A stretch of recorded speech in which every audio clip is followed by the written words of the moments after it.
Dan jangan wala taqulu, engkau mengatakan liman alqa ilaikumussalam, kepada orang yang telah mengatakan salam kepada kalian. Jangan kalian katakan lasta mu'minan, engkau bukanlah orang beriman. Ini musuh sudah datang, udah menyerah nih ibu-ibu ya. Dalam perang ibu udah menang. Kemudian musuh ini sudah angkat apa namanya? Angkat tangan, sudah angkat bendera putih ibu-ibu ya. Kemudian ibu mengatakan, kamu ini beriman karena takut mati. Karena udah jelas kalah, baru kamu mengaku beriman. Jangan engkau katakan orang yang telah mengatakan aku beriman atau aku sudah menyerah, engkau katakan lasta mu'minan, engkau bukan orang beriman. Wa innama qulta hadhihi, hanya saja engkau mengatakan hal tersebut, engkau ini bukan orang beriman, hanya mengikuti hawa nafsu. Hanya mengikuti hawa nafsu. Nah, maka tidaklah boleh engkau sebenarnya membunuh orang kafir yang sudah mengatakan salam, damai saja. Tidak boleh dalam ajaran Islam. Tabtaguna, engkau menuntut dengan demikian aradal hayati dunya, yaitu kenikmatan, yaitu hidup di dunia, yaitu benda ataupun harta rampasan perang. Fa indallahi maghanimun katsiratun, maka di sisi Allah Ta'ala itu ada harta yang sangat banyak sekali. Nah, di sisi Allah Ta'ala itu ada harta yang lebih daripada sekedar harta yang kita rampas dari orang kafir. Jadi kalau ada orang kafir ibu-ibu, mereka minta harta, mereka mengatakan kami udah damai, jangan kemudian kita lihat, ini kalau kita terima damai berarti kita tidak dapat harta. Kalau mereka sudah menyerah, berarti kan mereka sudah bukan musuh lagi. Jadi hartanya bagaimana? Nah, jangan diambil. Jadi tughnikum an qatli mithlihi limalihi, dengan harta yang banyak dari mereka itu kalian membunuh orang yang sudah mengaku menyerah.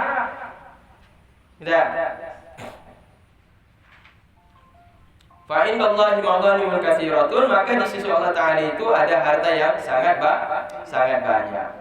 Kadzalika kuntum min qablu, demikianlah halnya keadaan kalian sebelumnya, yaitu kalian terpelihara darah kalian, harta kalian, dengan semata kalian mengucapkan dua kalimat syahadat. Ya, jadi umat muslim kan begitu juga dulu. Waktu mereka belum masuk Islam, mereka tidak diserang oleh sahabat, tidak diserang oleh Rasulullah.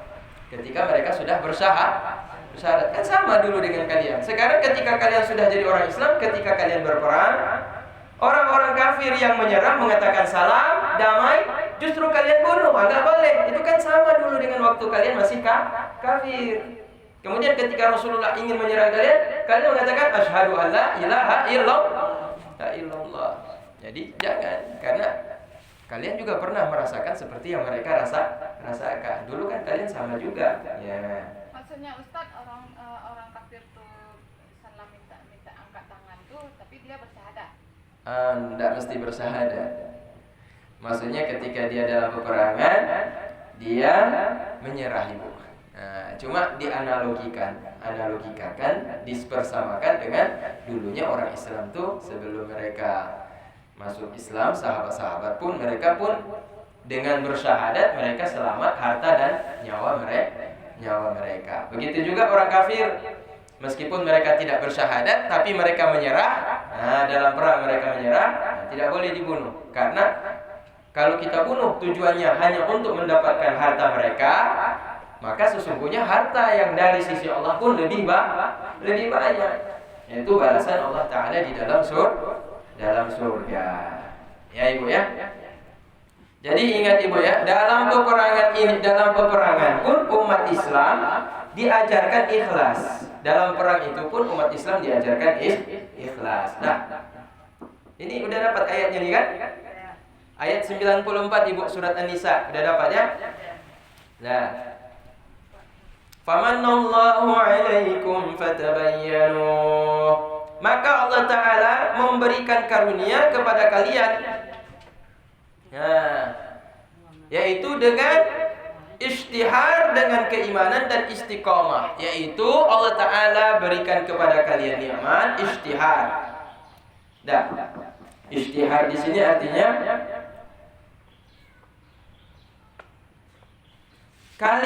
dua kalimat syahadat itu, kalimat keimanan tersebut menjadi dikenal oleh seluruh bangsa. Betul Ibu?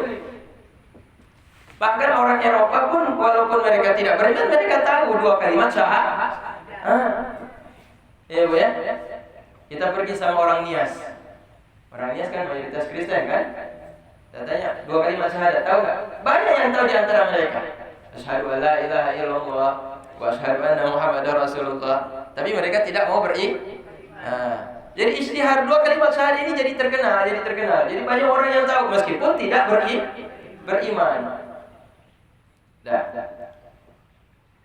Dan bagi mereka yang beriman, justru kalimat ini menjadi kalimat yang menjadi pegangan dalam kehidupannya. Coba Ibu, kalau tidak berpegang dengan dua kalimat syahadat ini, tentu Ibu tidak akan datang kemari ya. Ya kan? Kalau tidak berpegang dengan asyhadu an la ilaha illallah wa asyhadu anna Muhammadar Rasulullah, tentu Ibu tidak akan tutup aurat, tidak akan pakai jilbab. Pasti pakai orang Cina. Pakaian pasti kayak orang Cina. Gitu juga nanti makanannya juga kayak orang non muslim. Ya kan? Apa aja bisa dimakan Ibu kan? Lihat burung hantu, kayaknya susah nih ikan sekarang ya. Lihat burung hantu, tembak terus makan burung hantu. Nanti malam digoreng, bikin sate burung hantu. Karena kenapa burung hantu dilarang dalam Islam? Karena dia memakan dengan cakar. Jadi ada apa namanya?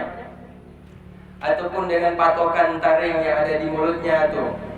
Sehingga diharamkan di dalam Islam memakan burung yang seperti demikian. Jadi dalam Islam ada aturan yang mana dengan semata dua kalimat syahadat kita istiqomah mengikut perintah yang datang dari Allah Ta'ala dan Rasulullah Sallallahu Alaihi Wasallam. Fatabayyanu, maka tabayyanu artinya boleh kalian membunuh orang mukmin, boleh kalian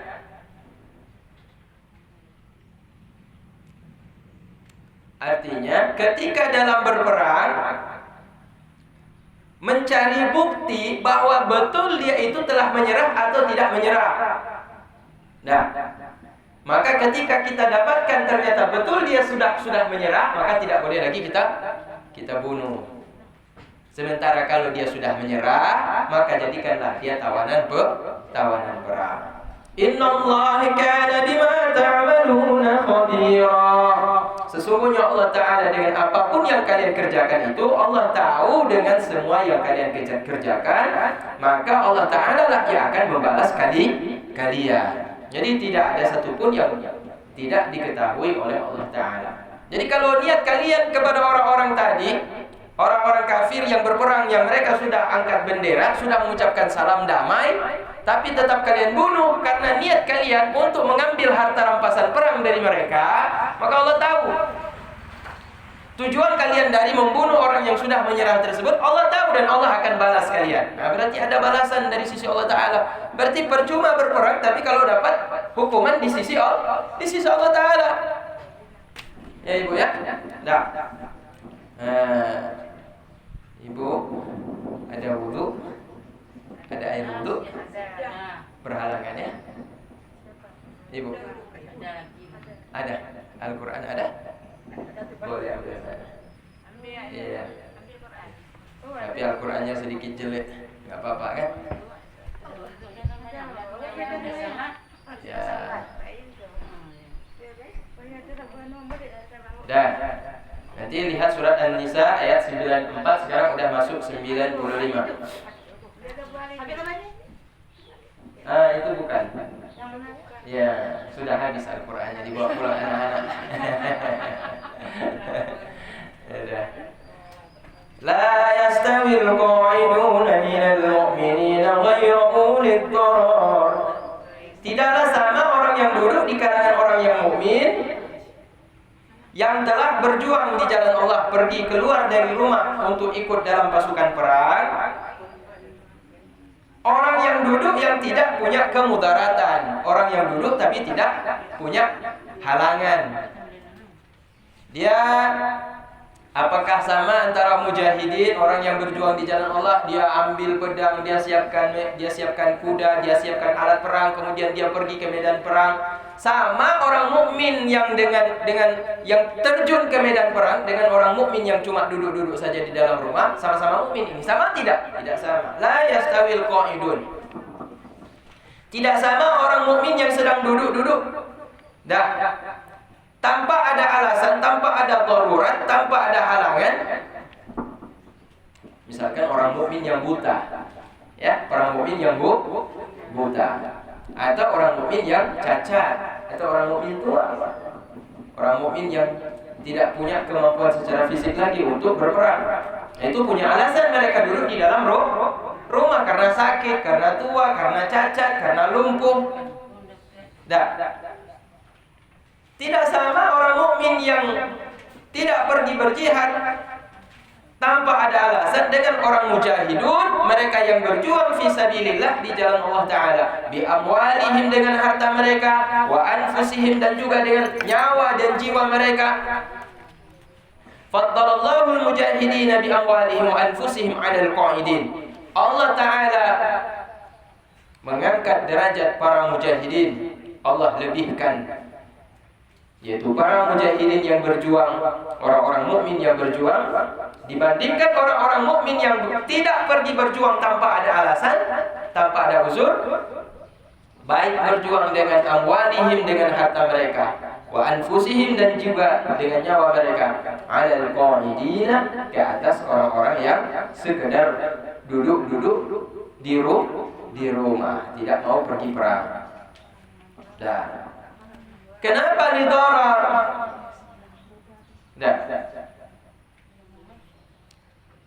Karena ada ancaman bagi mereka yang berjuang di jalan Allah. Maka balasannya pun yaitu Allah Ta'ala lipat gandakan derajat mereka dibandingkan mereka yang tidak berjuang. Darajatan, beberapa derajat yaitu dilebihkan oleh Allah Ta'ala. Wa kullu wa'adallahu al-husna, dan tiap-tiap daripada dua kelompok tersebut Allah Ta'ala janjikan akan kebaikan. Kebaikan yang mana? Yang dimaksud di sini adalah surga.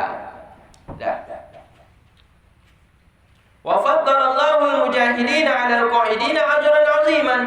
Dan Allah Ta'ala melipat gandakan balasan kepada orang mujahidin yang berjuang di jalan Allah, di atas balasannya itu lebih daripada yang duduk-duduk tanpa ada alasan.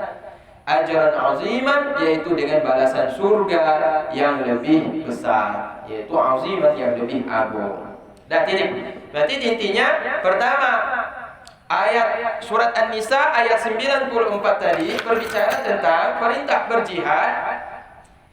93 perintah berjihad, tetapi kalau jumpa dengan orang kafir itu sudah menyerah, maka jangan kalian bunuh. Kalau kalian membunuh mereka dengan alasan kalian inginkan harta rampasan perang, maka sesungguhnya ada balasan yang lebih besar di sisi Allah Ta'ala. Itu 93.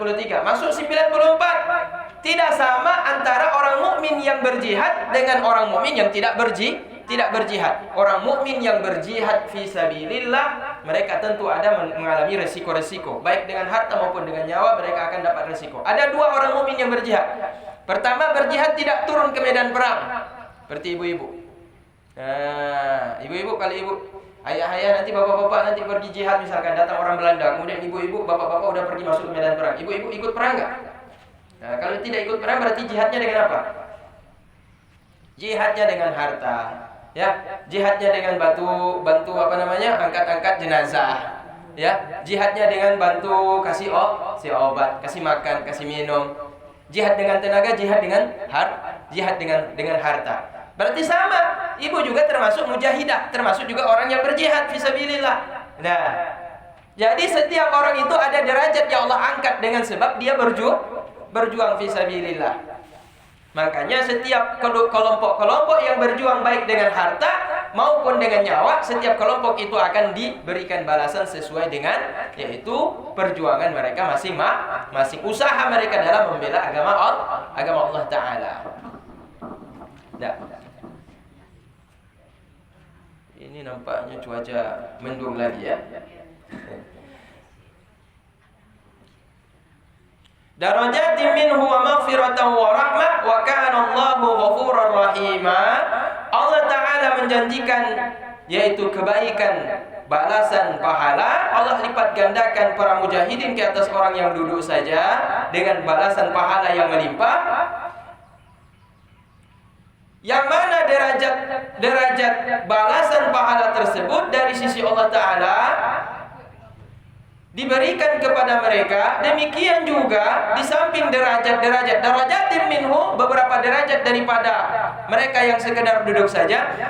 Bukan cuma derajat, wa maghfiratan, Allah Ta'ala juga berikan ampunan, wa rahmatan, dan Allah juga berikan rahmatnya, kasih sayangnya kepada mereka yang telah keluar berjuang dengan harta dan nyawa. Jadi bukan cuma sekedar diangkat derajatnya, tetapi juga Allah Ta'ala memberikan ampunan dan juga dicurahkan rahmat kasih sayang Allah Ta'ala kepada mereka yang telah berjuang dibandingkan mereka orang mukmin yang hanya duduk saja. Wa kana Allahu ghafurur rahima. Dan adalah Allah Ta'ala itu maha pengampun bagi para walinya, rahima, lagi maha pengasih dengan orang-orang atau hamba-hamba yang ahli taat. Nah, jadi Allah Ta'ala itu tentunya dia akan merahmati, akan mengampuni kepada hamba-hambanya yang mereka itu taat dalam masalah perkara itu berjihad fisabilillah. Nah, kemudian innal ladzina tawaffahumul malaikatu zalimi anfusihim qalu fima kuntum qalu kunna mustad'afina fil ardi qalu alam takun ardullahi wasi'atan fatuhajiru fiha fa ulaika ma'wahum jahannam wa sa'at masira. Sesungguhnya orang-orang innal ladzina tawaffahumul malaika, sesungguhnya orang-orang yang mewafatkan akan mereka oleh para malaikat, zalimi anfusihim, mereka berbuat aniaya terhadap diri mereka sendiri, yaitu orang-orang mukmin, Ibu, yang mereka itu berkumpul dengan orang kafir. Orang mukmin yang berkumpul dengan orang kafir, gabung dengan orang kafir di saat orang mukmin yang lain sedang berperang dengan orang kafir. Lagi bahasa kita ini cuak, ya, cuak. Nah, jadi dia orang Islam, tapi dia tidak mau gabung dengan orang Islam yang sedang berjihad melawan orang kafir. Malah dia lebih suka duduk-duduk dengan orang-orang kafir, Ibu. Lebih suka dia bergabung dengan orang-orang kafir. Maka mereka ini akan dibunuh oleh malaikat, akan diwafatkan oleh para malaikat. Tidak. Qalu, para malaikat bertanya kepada mereka, fima kuntum, pada apa yang kalian kerjakan dalam perkara agama kalian. Apa yang telah kalian lakukan dengan agama kalian? Kalian tahu orang mukmin sekarang ini sedang berperang melawan orang kafir. Kenapa justru kalian gabung dengan orang kafir? Kenapa kalian tidak membantu orang mukmin? Nah, jadi apa yang kalian buat untuk agama kalian? Kan itu kan ditanya sama malaikat kepada mereka. Ketika mereka akan ditimpa dengan musibah, mereka ditanya oleh malaikat, apa yang sudah kalian lakukan dengan agama kalian? Apa yang kalian bantu? Bukan membantu agama, justru mereka membantu orang kafir yang menyerang orang Islam. Layak tidak mereka ini diwafatkan malaikat? Layak mereka ini dibunuh oleh malaikat. Nah, qalu, mereka berkata, kunna mustad'afin. Kami ini orang-orang lemah, tidak sanggup menegakkan agama. Alasannya dibuat-buat, Ibu. Kami ini orang-orang lemah, kami tidak bisa menegakkan agama. Kami ini awainom, kamonyo awainom, kamonyo malaikat urung lumah, kamonyo malaikat urung hadapeng. Kamu orang sakit. Tapi buktinya kalau kalian memang orang lemah, tidak punya uang, orang sakit, tapi kenapa kalian condong gabung dengan orang kafir?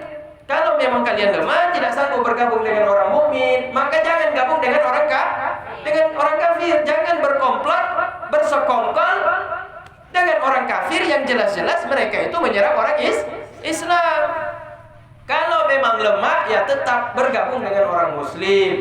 Meskipun tidak sanggup membantu minimal dengan doa.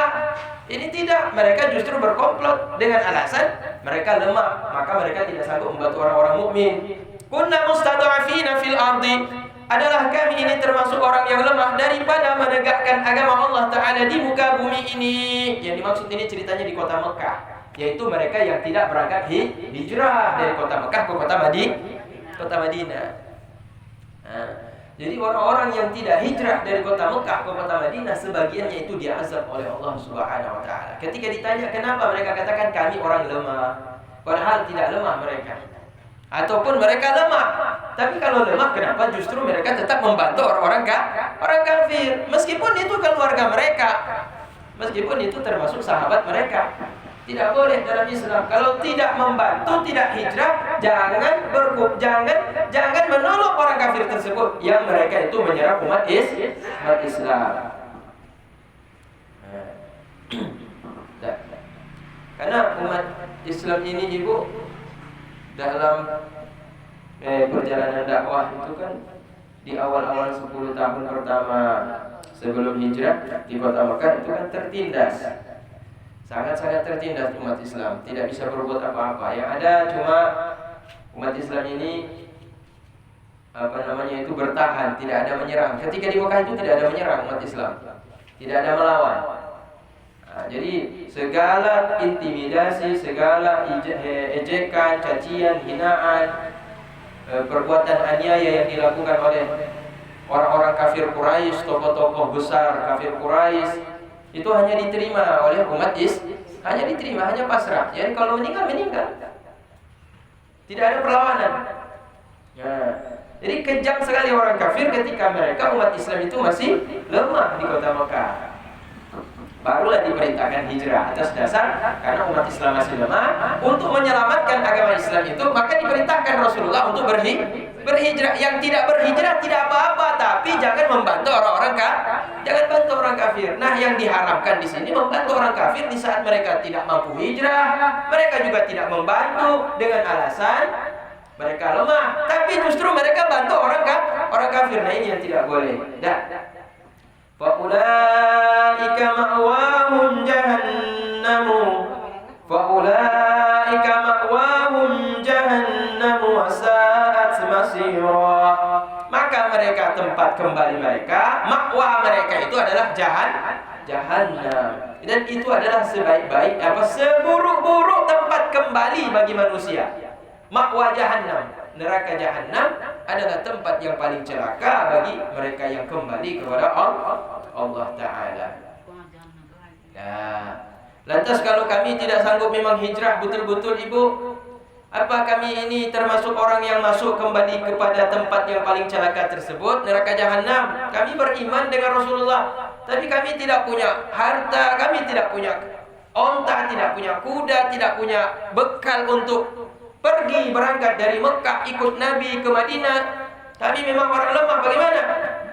Illal mustad'afina minar rijali wan nisa'i wal wildan la yastati'una hilatan wa la yahtaduna sabila. Terkecuali orang-orang yang lemah di kalangan laki-laki maupun perempuan dan juga anak-anak kecil. La yastati'una hilatan, mereka tidak mampu, tidak memiliki kekuatan untuk hijrah. Mereka juga tidak memiliki nafkah, bekal untuk pergi selama perjalanan dari Mekah ke kota Madinah. Wala yahtaduna sabila, dan mereka juga tidak tahu jalan untuk berangkat ke mana, yaitu ke kota Madinah. Mereka tidak ada peta, mereka tidak ada penunjuk jalan, mereka tidak ada yang menuntun, mereka tidak ada kawan, mereka tidak ada pengawal yang mengantarkan mereka hijrah dari kota Mekah ke kota Madinah. Jadi kalau alasan-alasan ini tidaklah dipermasalahkan oleh Allah Ta'ala. Kecuali, nah ini kata-kata kecuali berarti mereka tidaklah dihukum oleh Allah Ta'ala. Siapa yang dikecualikan orang mukmin di sini? Al-mustada'afina, yaitu orang-orang lemah di kalangan laki-laki, wanita dan anak-anak yang tidak sanggup untuk hilah, tidak memiliki kekuatan untuk berhijrah dan tidak memiliki nafkah, wala yahtaduna sabila, dan mereka juga tidak memiliki petunjuk untuk sampai ke jalan, sampai ke tanah Madinah. Wala yahtaduna sabila, mereka tidak mendapatkan petunjuk, yaitu bentuk jalan ke arah kota Madinah. Artinya mereka tidak punya penuntun jalan, atau mereka tidak tahu jalan. Dengan alasan-alasan tersebut, lemah fisiknya, tidak punya nafkah, tidak punya bekal, dan tidak tahu jalan ataupun tidak sanggup membiayai orang yang menunjukkan mereka atau mengantar mereka sampai ke kota Madinah, maka mereka yang lemah dengan alasan-alasan tersebutlah mereka meskipun tidak hijrah, mereka itu tidak dihukum oleh Allah Ta'ala. Faulaika asallahu an ya'fu anhum wa kana Allahu 'afuwan ghafura. Maka mereka itu semoga Allah Ta'ala memaafkan mereka, dan adalah Allah Ta'ala itu Maha Pengampun lagi Maha Pemaaf. Jadi mereka inilah yang semoga Allah Ta'ala ampunkan, dan mereka itu akan dimaafkan oleh Allah Ta'ala. Karena Allah Ta'ala itu Afuwan, Allah Ta'ala itu Maha memberi ampunan, Ghafuran, lagi Maha Pemaaf. Wa man yuhajir fi sabilillah yajid fil ardi maghraman katsiran wa sa'atan.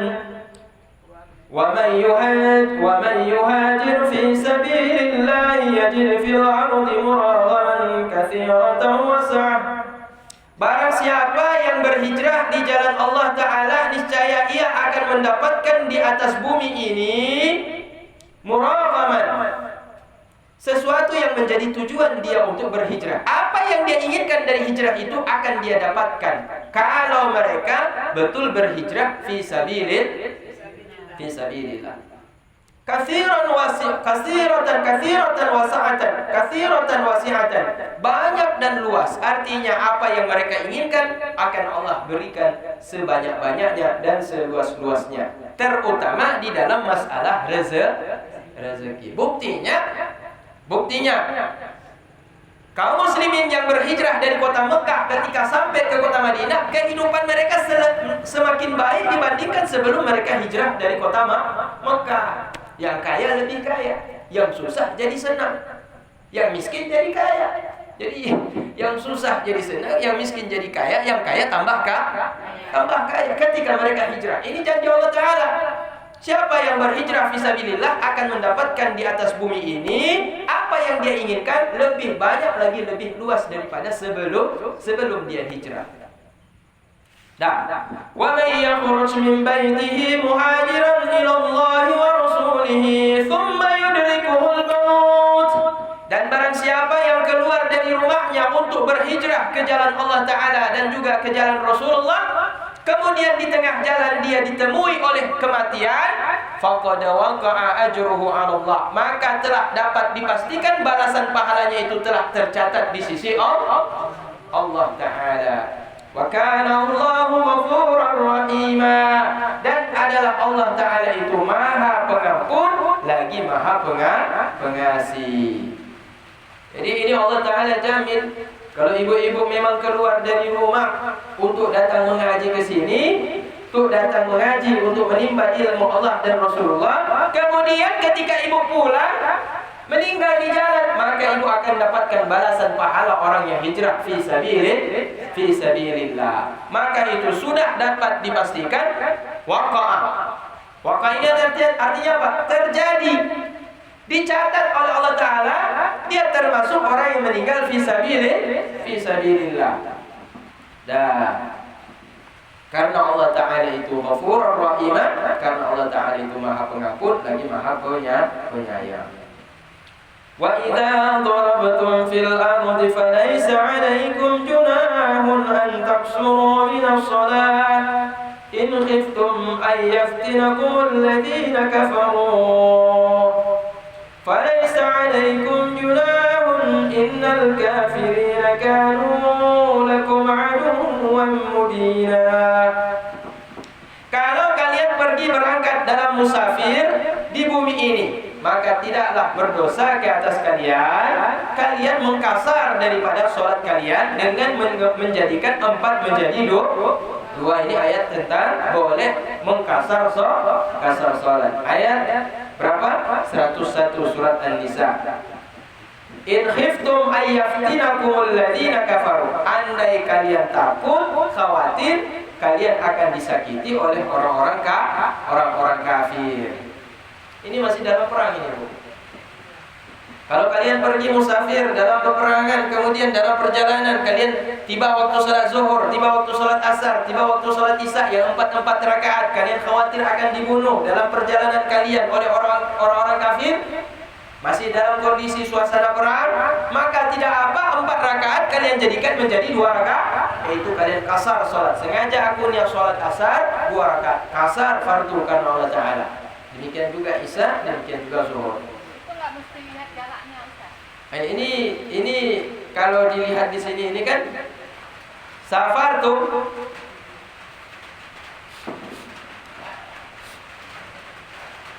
Ini nanti penjelasannya, Bu, ya.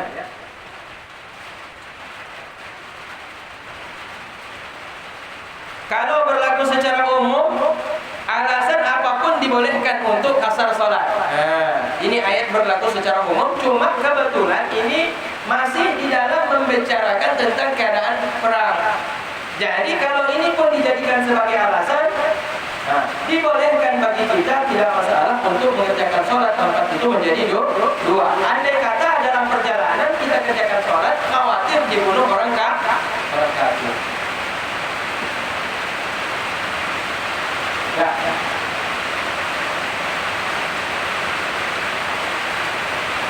Jadi ini penjelasan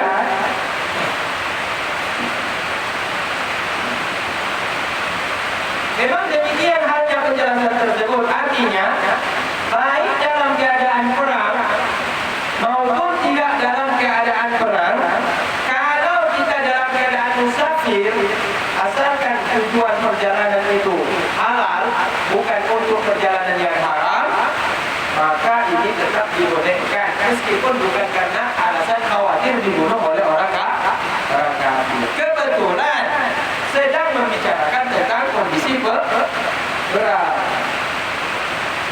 Nah,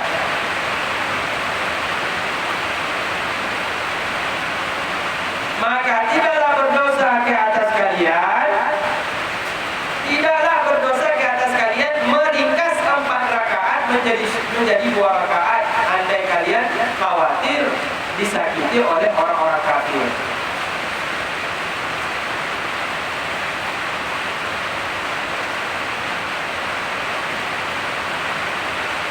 Innal kafirina kanu lakum aduwwan mubina. Kenapa Allah Ta'ala izinkan alasan kalian takut disakiti orang kafir? Innal kafirina, karena sesungguhnya orang-orang kafir itu kanu lakum aduwwan mubina, adalah mereka itu jelas bagi kalian sebagai musuh yang nyata. Ketika mereka sedang berperang dengan kita, berarti mereka musuh yang nyata. Karena itu kalau mengerjakan sholat 4 rakaat boleh diringkas menjadi 2.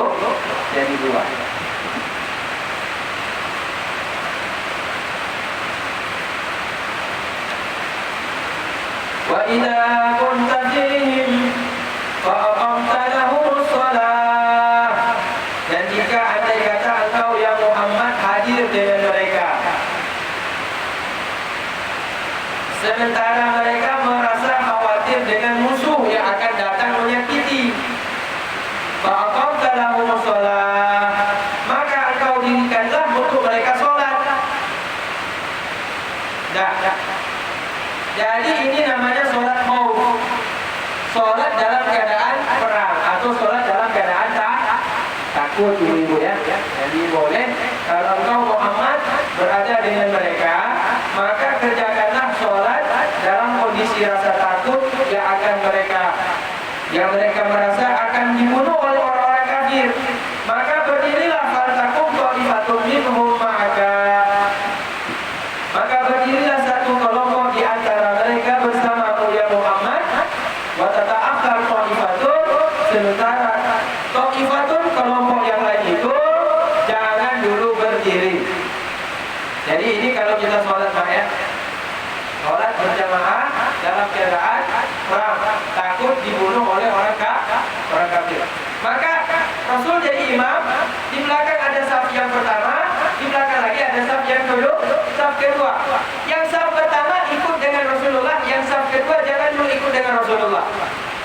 Selesai yang pertama ini melaksanakan rakaat pertama, udah rukuk, i'tidal, sujud, bangkit, baru kerjakan taifah yang kedua, melaksanakan rukuk, i'tidal, sujud, baru bangkit, baru kelompok yang di depan melaksanakan rakaat yang kedua.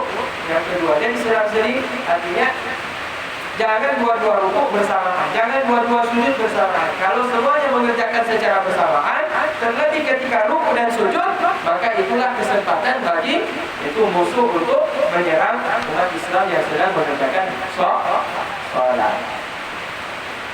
Nah, jadi berdiri satu kelompok dari kalangan sahabat bersamamu ya Muhammad, dan kemudian wal ya'khudhu aslihatahum, artinya satu kelompok lagi tetap berdiri sambil mereka menyiapkan pedang-pedang mereka. Pedang-pedang, kalau zaman sekarang senjata. Jadi kalau ketika mereka dalam keadaan sholat dalam keadaan perang, maka satu kelompok berdiri bersama imam, kemudian mengerjakan sholat bersama imam, sementara kelompok yang satu lagi, saf yang di belakang lagi itu mereka berjaga-jaga sambil membawa atau memegang senjata. Makanya ada orang sholat Allahu Akbar, letakkan di sini kan. Nah, dulu senjata sini, pedang, tarik di gini kan. Jadi begitu datang musuh mereka tinggal tarik, bukan di sini, taruh di sini. Nah, siapkan pedangnya. Ya, tunggu imam sudah selesai, jamaah yang di depannya itu sudah selesai, baru mereka boleh rukuk, i'tidal, sujud. Jadi yang di depan itu, seolah mereka menjaga yang di belakang juga. Dah. Jadi sini waliya'khudhu at-ta'ifatul lati qamat ma'aka. Sesudah selesai kelompok yang pertama, saf yang pertama dengan Rasulullah tadi itu, maka mereka memeganglah oleh kelompok yang berdiri dengan engkau yang Muhammad akan pedang-pedang mereka. Pegang pedang-pedang mereka. Nah, jadi ketika salat rakaat yang kedua, kan mereka sudah selesai rukuk, i'tidal, sujud nih, bangkit mereka untuk masuk rakaat yang kedua, mereka siap dengan memegang pedang-pedang mereka. Nah, pedang-pedang mereka. Ini masih salat rakaat kedua. Kan cuma 2 rakaat ibu ya. Nah, rakaat yang kedua 4 rakaat dikasar menjadi 2. Rakaat yang kedua mereka pegang pedang-pedang mereka. Fa idza sajadu, maka andai kata mereka bersujud, falyakunu ta'ifatul ukhra min waraikum yahrusuna ila an tafudhu sholata. Maka andai kata mereka sujud mengerjakan sholat, maka jadilah kelompok yang lain di belakang mereka itu menjadi penjaga-penjaga hingga selesai kelompok saf yang di depan itu mengerjakan ibadah sholat. Nah, jadilah kelompok yang di belakang ini menjadi penjaga. Nah, titik dari situ. Jadi ini cara-cara sholat dalam kondisi ketakutan. Jadi saf pertama dengan saf kedua jangan sama-sama rukuk, jangan sama-sama i'tidal, jangan sama-sama sujud. Jadi rakaat pertama, saf yang pertama ikut kepada Rasulullah SAW. Berdiri. Selesai itu mereka pegang pedang. Maka kelompok yang kedua mereka rukuk, i'tidal, sujud, berdiri. Selesai, baru yang di depan lagi mengerjakan rakaat yang kedua. Selesai. Ini ada 2 cara. Itu cara yang pertama. Ya. Wal ta'ti ta'ifatun ukhra lam yusallu. Dan datanglah kelompok yang lain yang belum mengerjakan sholat. Falyusallu ma'aka, lantas sholatlah mereka bersamamu ya Muhammad.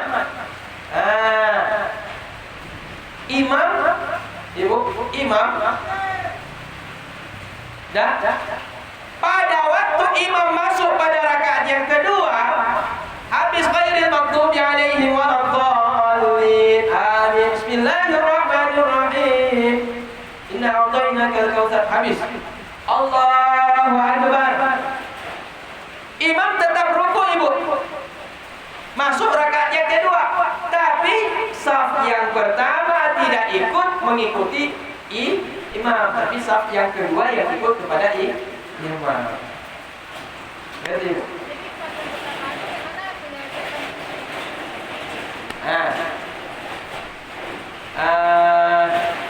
Misalkan ibu 3 orang, ayo berdiri di depan sini. 1, 2, 3, ibu berdiri. Ya, nggak apa-apa ibu. 1, 2, 3, berdiri di depan sini. Ya, 1, 2, 3, 1, 2, 3, berdiri di depan. Iya, di depan sini. Ya, ini perang ibu. Ya, ibu nggak mau ya? Ya udah apa-apa. Ibu jadi imam, menghadap sana kiblatnya ibu. Ya, menghadap sana kiblatnya. Oke, ibu saf yang pertama, ibu saf kedua. Nah, misalkan di belakang ini banyak nih, ada 10 orang, belakang ini ada 10 orang. Berarti 20 tambah ibu imam ada 20 saf. Oke, bismillah. Aku niat sholat asar, niat sama-sama. Semuanya sama-sama niat ibu. 2 rakaat di kasar. Imam fardu karena Allah Ta'ala. Allahu Akbar. Dah, sama-sama semuanya niat ya. Dah selesai takbiratul ihram, doa iftitah, al-fatihah, ayat sesudah al-fatihah dah selesai. Sekarang ibu rukuk imam. Iya, ibu rukuk imam. Yang ikut ini dulu. Saf pertama, yang belakang jangan. Dah. Maju sedikit ibu. Maju sedikit ibu. Ya, mundur sedikit ibu. Ya. Dah. Sami Allahu liman hamidah, sama-sama. Ikut seperti biasa ibu, kerjakan seperti biasa. Ada teh cucak ibu. Ibu maaf ibu, ada teh cucak. Ibu ada teh cucak. Ya. Dah. Sujud terus ibu. Ya, sujud. Rukuk sudah kan? Ya, sujud terus. Ibu ikut. Nah, ibu di belakang jangan. Dah. Ya, biasa aja bu. Kerjakan seperti biasa. Duduk. Ini contoh aja. Sujud lagi. Dah, berdiri ibu. Dah. Berdiri. Masuk rakaat yang kedua. Dah. Rakaat yang kedua dah selesai nih ya. Ibu pegang pedang. Ya. Sambil begini pegang artinya harus siap. Jangan lalai. Pegang pedang itu harus siap di tangan. Kalau sekarang senjata, berarti pistol itu harus siap di tangan nih. Pistol ini siap di tangan. Jadi begitu datang musuh langsung tembak gitu. Nah, mengerti ibu ya? Gitu juga kalau senjata itu panjang dia SS1, senjata AK-47 misalkan kan? Itu senjata harus dipegang dia. Nggak boleh ditenteng. Atau senjata taruh di tanah, nggak boleh, harus pegang. Ibu yang tadi udah selesai rakaat 1, ibu jadi penjaga. Imam tetap baca Al-Fatihah.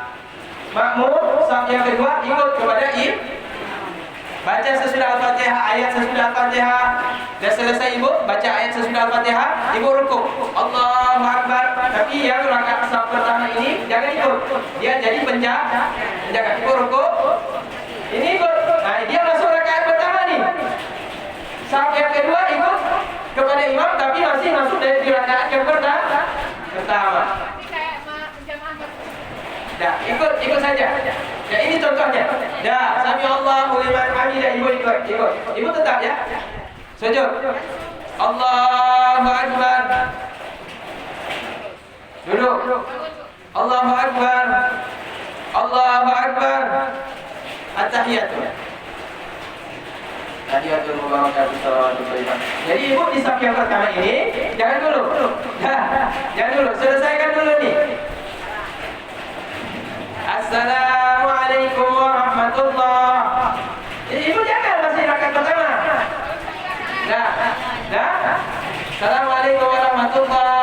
Berarti ibu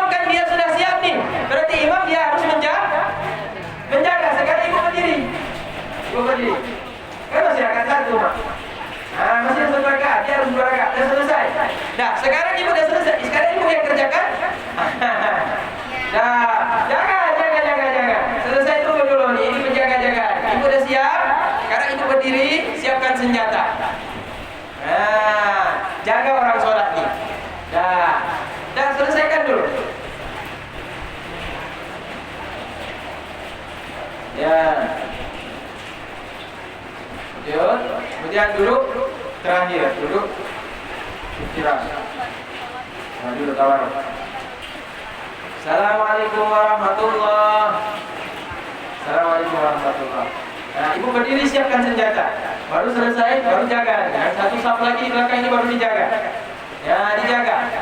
Ya, ibu udah siap kan? Karena ibu balik belakang, tengok ada musuh nggak? Nah, siapkan. Ibu selesaikan terus rakaat kedua. Sudah Al-Fatihah, surat sesudah Al-Fatihah selesai. Tidak, sujud. Ya, kerjakan sampai selesai.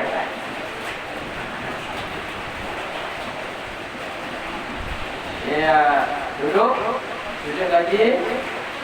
Nah, yang dua, imam dengan saf pertama lihat sekeliling sambil memantau keadaan. Nah, jadi misalkan ini ibu ini sedang sholat nih kan, tiba-tiba diserang, ibu kerjakan sholat terus nggak apa-apa. Ibu berdua dengan saf yang pertama perang terus. Nah, berperang terus. Kalau dengan pedang ya dengan pedang, dengan panah, kalau dengan senjata ya dengan senjata. Jaga jangan sampai dia kena tembak gitu. Assalamualaikum warahmatullahi wabarakatuh. Assalamualaikum warahmatullahi wabarakatuh. Nah, baru ibu pegang pedang juga ibu. Cari tempat aman, berlindung. Ya berarti itulah sholat dalam keadaan perang.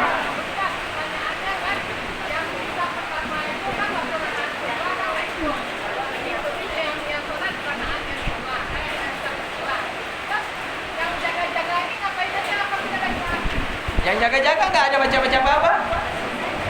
Nah, ya, yang jaga-jaga tadi kan dia berdiri misalkan saf yang kedua tadi dia mengikuti imam. Yang berdiri itu diam aja. Dia kerjanya cuma melihat mana ada musuh.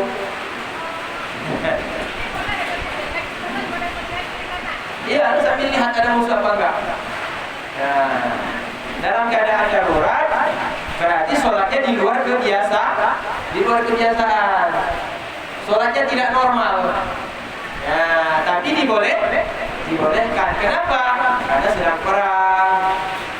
Musuh sedang mengincar nyawa kita. Maka kita harus lebih fokus kepada melihat musuh, perhatikan musuh. Itulah yang disebut sholat dalam keadaan takut. Ya, sudah siap ibu ya?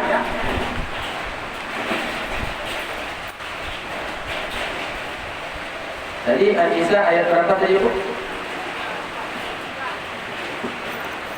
Berapa tadi? 102.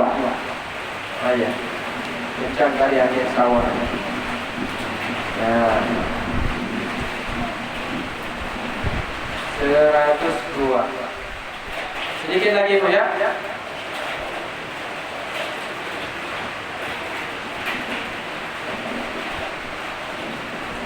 وَلْيَأْخُذُوا حِذْرَهُمْ وَأَسْلِحَتَهُمْ وَدَّ الَّذِينَ كَفَرُوا لَوْ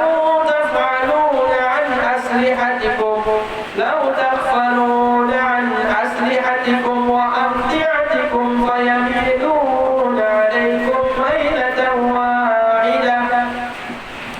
Dan ambillah oleh kalian akan hidharakum, yaitu perlengkapan perang kalian, wa aslihatahum, dan pedang-pedang kalian bersama dengan mereka hingga selesai kalian mengerjakan sholat. Jadi ketika sholat pun perlengkapan perang harus kita siapkan. Tameng anti peluru, ya, baju perang, panah, pedang harus kita siapkan. Wa qad fa'ala sallallahu alaihi alaihi wasallam kadzalika, dan sungguh telah mengerjakan hal demikian tersebut oleh Rasulullah sallallahu alaihi wasallam dalam peperangan yang diriwayatkan oleh Imam Bukhari dan Imam Muslim.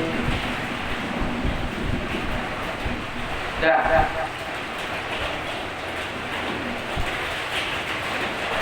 Jadi ketika terjadi perang Ghatafan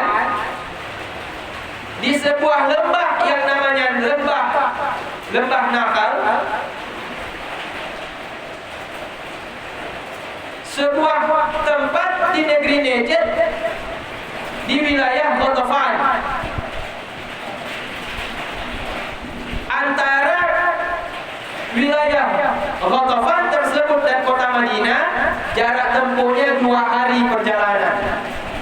2 hari perjalanan ibu, di tempat ayat ini diturunkan untuk perintah sholat dalam peperangan. Jadi ini perintah ayat sholat dalam keadaan perang ini turun ketika sedang Rasulullah berperang dalam perang Ghatafan.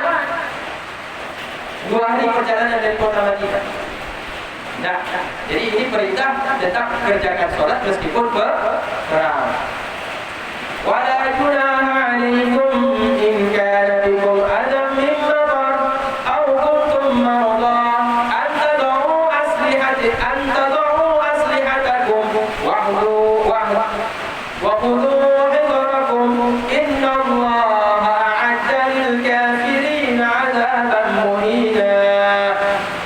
Dan tidaklah berdosa ke atas kalian orang mukmin andai kalian ditimpa rasa sakit karena hujan, atau kalian itu sakit untuk melepaskan senjata-senjata kalian tanpa perlu kalian memegang atau memikul senjata-senjata kalian.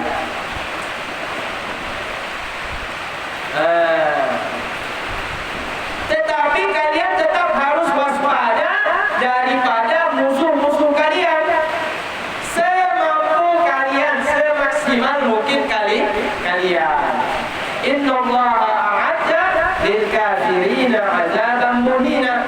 Sesungguhnya Allah Ta'ala menjanjikan azab, siksaan yang pedih dan hina bagi orang-orang kafir. Jadi ini perintah ketika kita dalam peperangan, kalau sudah tiba waktu sholat, tetap mengerjakan sholat, tetapi sholatnya itu diringkas menjadi 2. Kemudian cara sholatnya, saf pertama dengan saf kedua sama-sama takbir niat bersama dengan imam. Tapi ketika rukuk, i'tidal, sujud, wudhu pada rakaat pertama yang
seperti perang lawan Belanda. Jadi rencong itu ibu. Nah, rencong itu ditaruh di samping sini, atau pedang ditaruh di samping pinggang. Ada apa namanya? Ada sarungnya di sini kan? Jadi orang sholat tuh begini dulu. Nah, nggak mungkin begini pedang di sini, karena wajib pegang pedang.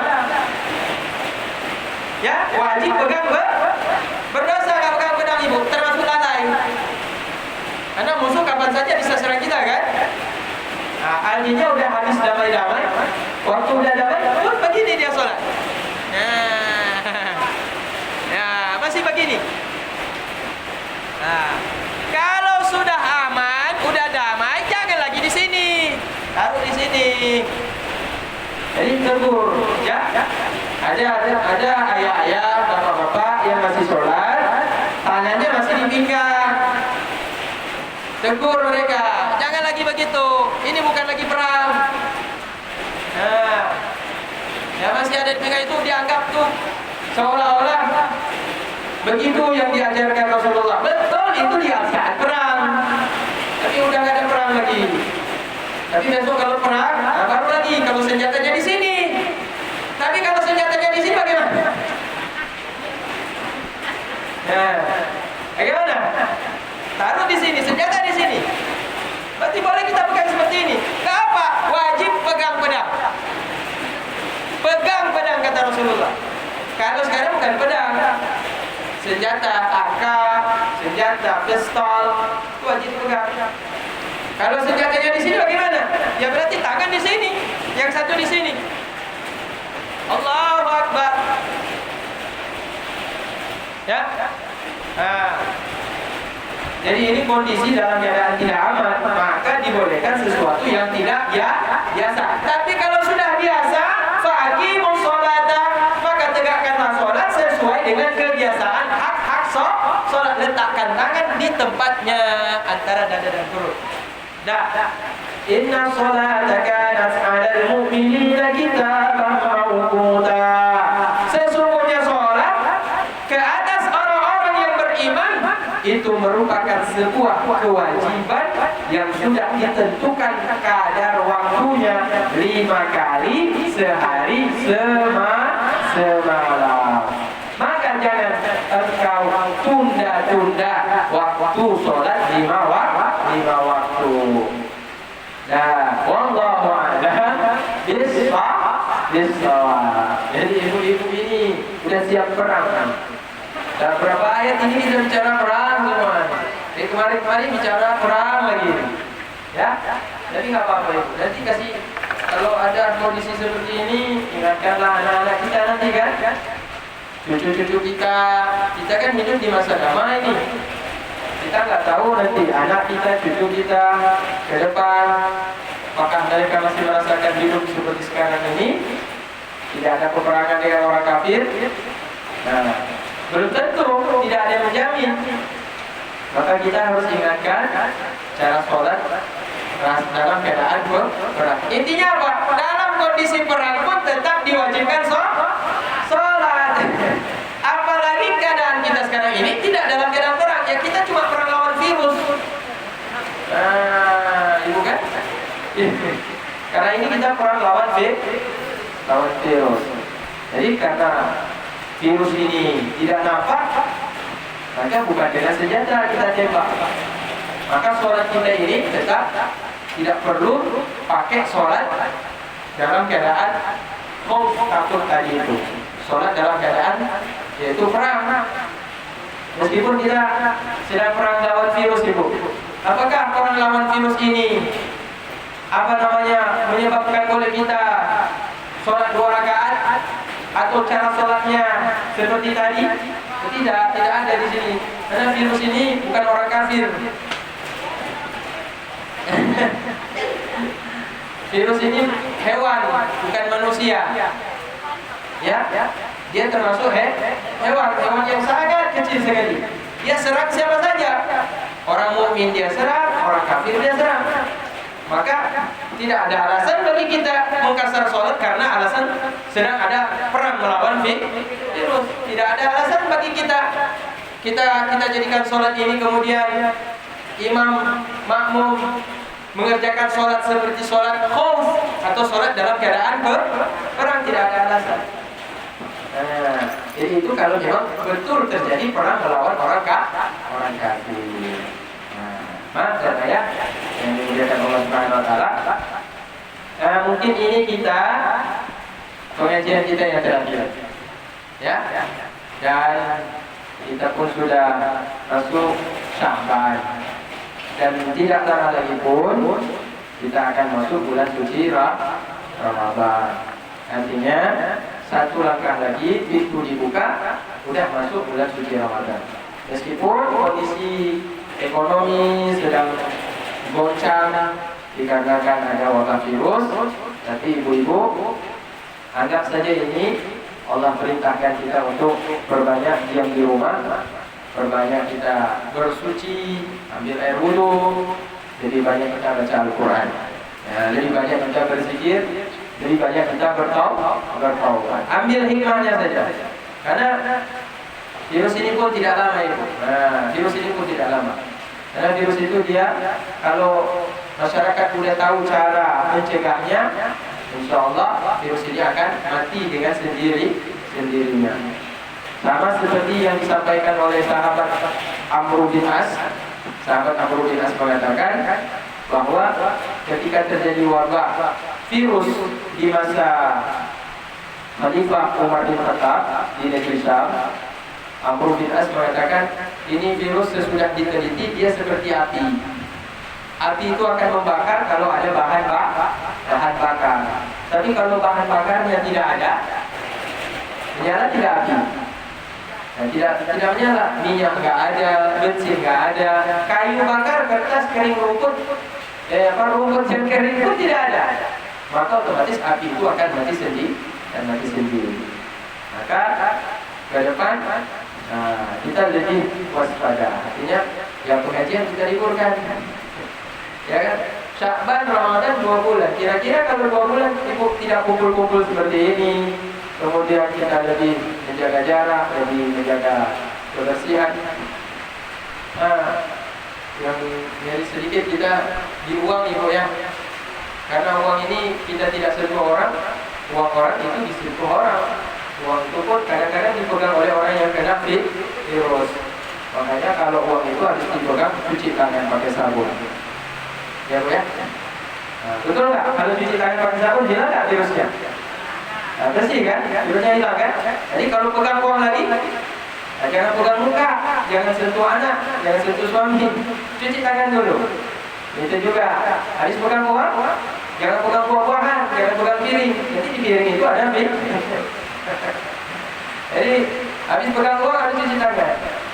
Nah, ya ini mungkin sebelum kita tutup, kita baca apa namanya? Ya Latiful Nazar. Ini biasanya dibaca untuk menghadapi bencana atau wirid tolak bala. Wirid tolak bala. Bismillahirrahmanirrahim.